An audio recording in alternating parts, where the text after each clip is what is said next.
और वो वहाँ पे किस मुश्किलात से करते हैं। मुझे एक स्टूडेंट की बात याद है। एक स्टूडेंट आया मेरे पास जिसको मैं पर्सनली जानता हूँ और परिवार को भी जानता हूँ।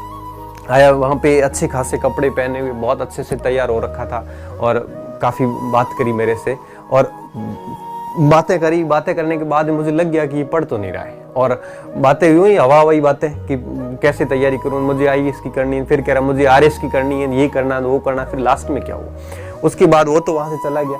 अब जब मुझे पता है इसके घर की स्थिति इतनी खराब है, उसके बावजूद ये इतने सारे ब्रांडेड कपड़े, वो सब चीज़ें। और फिर मैं जब घर गया तो जब उसका बड़ा भाई मुझे मिला तो उसने कहा कि अभी तो जैसे तैसे चला रहे हैं और आने वाले समय में कि छोटे भाई की जब नौकरी लग जाएगी तो फिर हमारी स्थितियां ठीक हो जाएगी। और अब मैं ये देख रहा हूँ कि छोटा भाई जब मेरे पास आया था, उसको देख के मुझे लगा था कि इसकी नौकरी आगे जीवन भर भी नहीं लगने वाली है। और वो बड़ा भाई जो पूरा परिवार उससे उम्मीद लगा के बैठा है कि छोटा भाई कुछ सक्सेस होगा तो हमारी कुछ समस्याओं का समाधान हो जाएगा। तो ऐसी स्थितियां बनी हुई है, तो कम से कम परिवार के बारे में सोचोगे ना निरंतर रूप से आप, तो ये परिवार जो है ये आपको अंदर से मोटिवेट करेगा। मेरा मोटिवेशन आपको 5 मिनट तक रहेगा, लेकिन ये मोटिवेशन आपका जीवन भर रहने वाला है। तो कहने का मेरा सिर्फ इतना मतलब है कि अपने परिवार को ध्यान में रखिए। अगर आप परिवार को ध्यान में रखोगे, इनकी उस स्थिति को सोचना, अंग्रेजी में एक शब्द आता है एम्पैथी, आप उनकी उन भावनाओं को समझना, उनकी उन उम्मीदों को समझना, जब माँ बाप भाई बहन आपको किस उम्मीद से भेजते हैं। तो अगर परिवार के बारे में सोचोगे तो एक सेल्फ मोटिवेशन मिलेगा,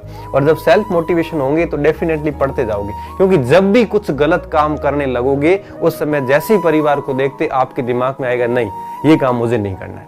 और क्योंकि गलत काम होता है ना, अंदर से आ जाता है कि वास्तव में गलत है। फिर निरंतरता रहेगी तो आत्मविश्वास कभी नहीं डिगेगा, और निरंतरता रहेगी तो विद्यार्थियों एकाग्रता कभी भंग नहीं होती।